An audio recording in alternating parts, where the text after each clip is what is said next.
नौजवान लीडर फैसल सिद्दीकी को राष्ट्रवादी student wing का जिला सदर बनाया गया है। इस खुशी में एमए कंस्ट्रक्शन के मालिक आमिर चाउश और अहमद चाउश की जानिब से इन्हें अपने कंस्ट्रक्शन दफ्तर बुलाकर उनके गुलपोशी के जरिए तहनीत पेश की गई और उन्हें मुबारकबाद देते हुए उनका खैर मकदम किया गया। इस मौके पर मोहम्मद तैयब समेत दोस्त अहबाब मौजूद थे। फैसल सिद्दीकी नौजवानों में एक उभरती हुई क़ियादत के तौर पर देखे जा रहे हैं। तलबा के मसाइल को हल करने में वो हमेशा से ही सरगर्म रहे हैं। उनकी खिदमत को देखते हुए एनसीपी कायदीन ने उन्हें स्टूडेंट विंग का जिला सदर मुकर्रर किया है। इस खुशी में इस्तकबालिया देने पर फैसल सिद्दीकी ने एएम कंस्ट्रक्शन के मालिक अहमद चाउश और आमिर चाउश का शुक्रिया अदा किया और पार्टी की जानिब से दी गई जिम्मेदारी को अदा करने के लिए तन मन धन से काम करने का अज़्म जाहिर किया है। एएम कंस्ट्रक्शन के अहमद चाउश और आमिर चाउश ने बहुत ही कम अरसे में कंस्ट्रक्शन शोबे में अपनी एक अलग पहचान बनाने में कामयाबी हासिल कर ली है।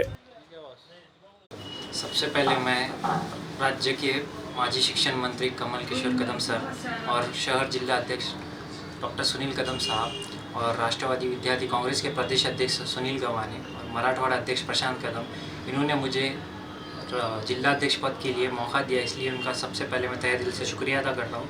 आज मेरे अजीज़न दोस्त एएम कंस्ट्रक्शन कंपनी के ओनर अहमद चाउश और आमिर चाउश, इन्होंने आज आके मेरा इस्तकबाल किया, इसलिए उनका मैं तहे दिल से शुक्रिया करता हूँ। हमारे दोस्त फैसल सिद्दीकी साहब का हमने बुला के सत्कार किया है। माशाल्लाह हमारे को खुशी हुई कि उनको विद्यार्थी राष्ट्रवादी कांग्रेस के जिला अध्यक्ष बनाए, इसके हमारे को बहुत ज़्यादा खुशी हुई। और हमने उनको हमारे आज ऑफिस के ऊपर बुला के एएम कंस्ट्रक्शन एंड इंजीनियर्स के पास बुलाकर हमने उनका तहे दिल से इस्तकबाल किया और बहुत बहुत उनको मुबारकबाद दे रहे हैं।